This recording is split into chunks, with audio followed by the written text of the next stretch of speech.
কিশোরদের প্রতিভা অন্বেষণে 1976 সালে যাত্রা শুরু হয়েছিল নতুন কুড়ির। বাংলাদেশ টেলিভিশনের 80-র দশকের জনপ্রিয় ওই অনুষ্ঠানের মাধ্যমে অনেক প্রতিভা উঠে আসে সাংস্কৃতিক অঙ্গনে।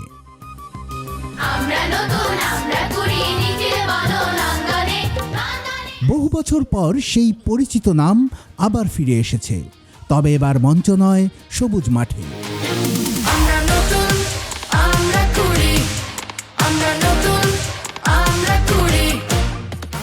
তৃণমূল থেকে দক্ষ ক্রীড়াবিদ খুঁজে বের করার লক্ষ্যে দেশব্যাপী শুরু হলো নতুন কুড়ি স্পোর্টস।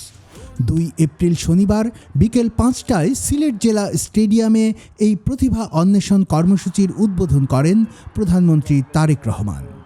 এর মাধ্যমে দেশের ক্রীড়াঙ্গনে সূচনা হলো এক নতুন দিগন্তের।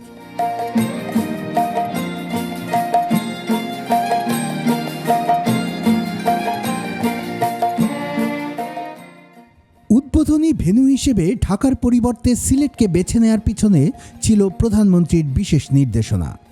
যুব ও ক্রীড়া প্রতিমন্ত্রী আমিনুল হক জানান, প্রধানমন্ত্রীকে ঢাকা থেকে নতুন কুড়ি স্পোর্টস শুরু করার কথা জানালে তিনি বলেন এটা ঢাকার বাইরে থেকে শুরু হোক।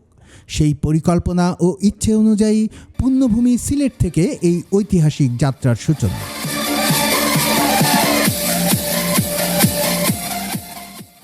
এছাড়াও দেশের বাকি 63টি জেলা স্টেডিয়ামে লক্ষাধিক ক্ষুদে প্রতিযোগী উদ্বোধনী অনুষ্ঠানে ভার্চুয়ালি যুক্ত হন।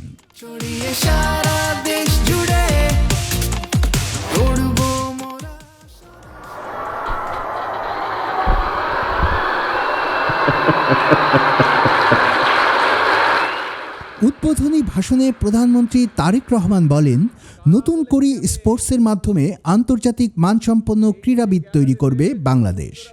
ক্রীড়ার মাধ্যমে সারা দেশকে পৃথিবীর সামনে তুলে ধরবে আজকের শিশুরা।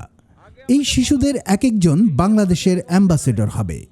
এছাড়াও শোনালেন নতুন কুড়ি স্পোর্টস চালুর আইডিয়ার নেপথ্যের গল্প। এই যে নতুন কুড়ি স্পোর্টস, এইটার আইডিয়াটা কিভাবে আসলো সেই গল্পটা আমি তোমাদেরকে বলবো। বেশি বড় গল্প না, ছোট গল্প, শুনবে? এইটা প্রায় 4-4.5 বছর আগের কথা।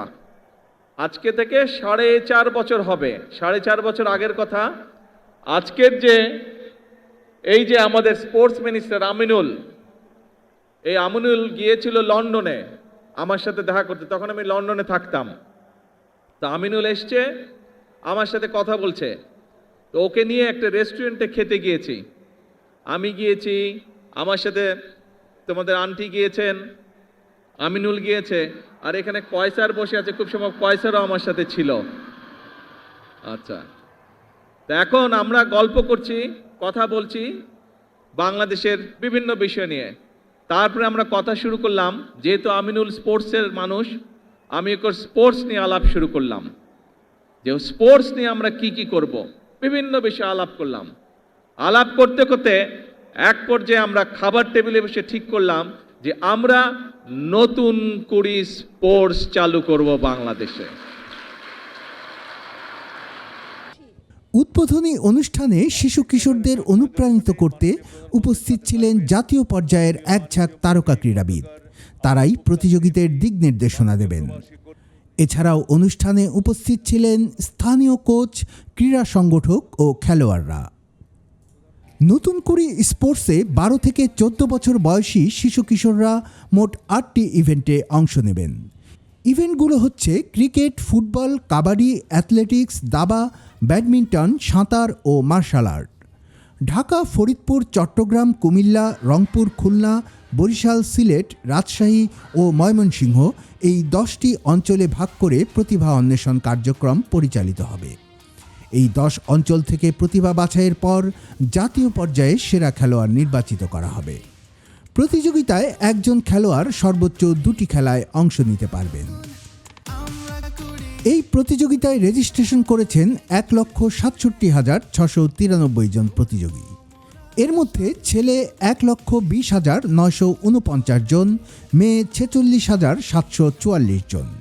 13 থেকে 22 মের মধ্যে শেষ হবে আঞ্চলিক পর্বের খেলা। জাতীয় পর্যায়ে চূড়ান্ত বাছাইয়ের দিনক্ষণ এখনও জানায়নি যুব ও ক্রীড়া মন্ত্রণালয়।